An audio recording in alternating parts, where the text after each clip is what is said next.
யூதித்து அதிகாரம் 11. ஒலோபெரின் யூதித்தை நோக்கி, பெண்ணே, துணிவு கொள், அஞ்சாதே. அனைத்துலகுக்கும் மன்னராகிய நெபுக்கத்நேசருக்கு பணிபுரிய முன்வரும் எவருக்கும் நான் ஒருபோதும் தீங்கிழைத்ததில்லை. இப்பொழுதும் மலைப்பகுதியில் வாழும் உன் இனத்தார் என்னை புறக்கணியாதிருந்தால் நான் அவர்களுக்கு எதிராக போர் தொடுக்க முனைந்திருக்க மாட்டேன். ஆனால் இதற்கெல்லாம் அவர்களே காரணம். இப்பொழுது சொல், நீ ஏன் அவர்களிடமிருந்து தப்பியோடி எங்களிடம் வந்திருக்கிறாய்? பாதுகாப்பு தேடிதானே வந்துள்ளாய். துணிவு கொள். இன்று இரவும் இனியும் உனக்கு ஆபத்து எதுவும் நேராது. எவரும் உனக்கு தீங்கிழைக்க மாட்டார்கள். மாறாக என் தலைவர் நெபுக்கத்நேசர் மன்னரின் பணியாளரை நடத்துவது போல யாவரும் உன்னையும் நல்ல முறையில் நடத்துவார்கள் என்றான். இதற்கு யூதித்து அவரிடம் பின்வருமாறு கூறினார். உன் அடியவளின் சொற்களை தயை கூர்ந்து கேளும். உன் பணி பெண்ணாகிய என்னை பேசவிடும். இன்று இரவு என் தலைவரிடம் நான் பொய் சொல்ல மாட்டேன். உன் பணி பெண்ணான என் சொற்படி நீர் நடந்தால் கடவுள் உமக்கு முழு வெற்றி அளிப்பார். என் தலைவராகிய நீர் மேற்கொள்ளும் முயற்சிகளில் தோல்வியே காண மாட்டீர். அனைத்துலகின் மன்னரான நெபுக்கத்நேசரின் உயிர்மேல் ஆணை, எல்லா உயிர்களையும் நெறிப்படுத்த உம்மை அனுப்பியுள்ள அவருடைய ஆற்றல் மேல் ஆணை, மனிதர்கள் மட்டும் வழியாக நெபுக்கத்நேசருக்கு பணிவிடை செய்வதில்லை. காட்டு விலங்குகள், கால்நடைகள், வானத்து பறவைகள் ஆகியவையும் அவருக்கும் அவருடைய வீட்டார் அனைவருக்கும் பணிந்து உமது ஆற்றலால் உயிர் வாழ்கின்றன. உம்முடைய ஞானம் பற்றியும் திறமைகள் பற்றியும் நாங்கள் கேள்விப்பட்டுள்ளோம்.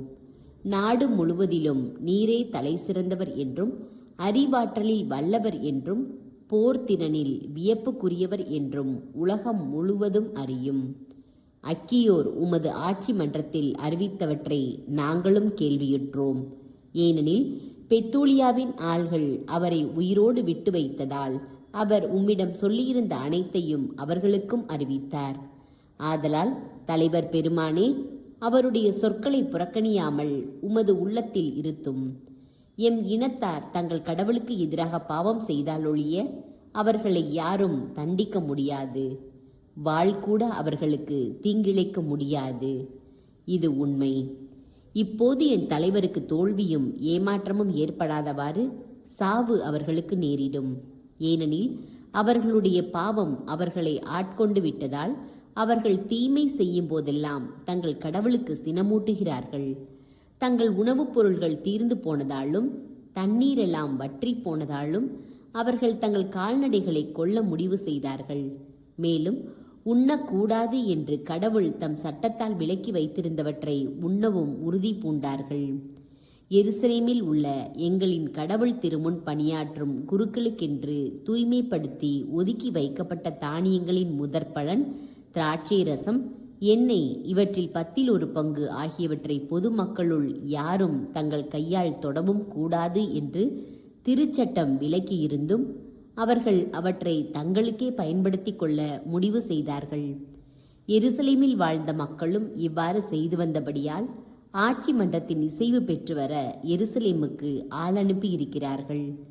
இசைவு பெற்று அதை செயல்படுத்த அவர்கள் முற்படும் பொழுது அழிவுறுமாறு அவர்கள் அன்றே உம்மிடம் கையளிக்கப்படுவார்கள். ஆகவே அடியவளாகிய நான் இவற்றையெல்லாம் அறிந்து அவர்களிடமிருந்து தப்பியோடி வந்துள்ளேன். உம்மிடம் சேர்ந்து அரும்பெரும் செயலாற்ற கடவுள் என்னை அனுப்பியுள்ளார். இவற்றை பற்றி கேள்வியுறும் மாந்தர் எல்லாரும் ஏன் உலகம் முழுவதுமே மலைப்பொருவர். அடியாளாகிய நான் இறைப்பற்று உள்ளவள். இரவும் பகலும் விண்ணக கடவுளுக்கு ஊழியம் புரிந்து வருகிறேன். என் தலைவரே, இப்பொழுது உம்மிடம் தங்குவேன். ஆனால் இரவுதோறும் பள்ளத்தாக்குக்கு சென்று கடவுளை மன்றாடுவேன்.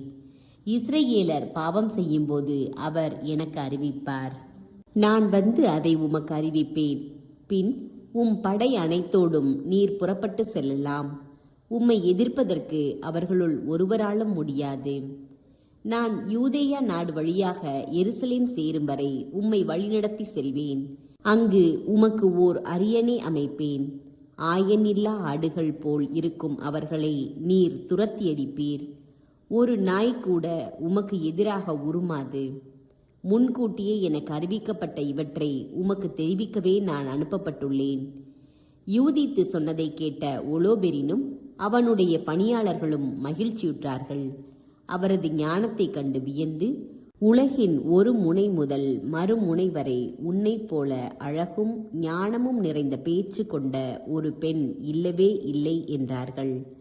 பின் ஒலோபெரின் அவரிடம், எங்கள் கைகளை வலிமைப்படுத்தவும் என் தலைவரை ஏளனம் செய்த மக்களை அழித்தொழிக்கவும் கடவுள் உன்னை அவர்களுக்கு முன்னதாக அனுப்பி வைத்ததும் நல்லதே. நீ தோற்றத்தில் அழகு வாய்ந்தவள் மட்டுமல்ல, பேச்சில் ஞானம் மிக்கவளும் ஆவாய். நீ சொன்னபடியே செய்வாயானால் உன் கடவுள் எனக்கும் கடவுளாவார். நெபுக்கத்நேசர் மன்னரின் அரண்மனையில் நீ வாழ்வாய். உலகமெங்கும் உனது புகழ் விளங்கும் என்றான்.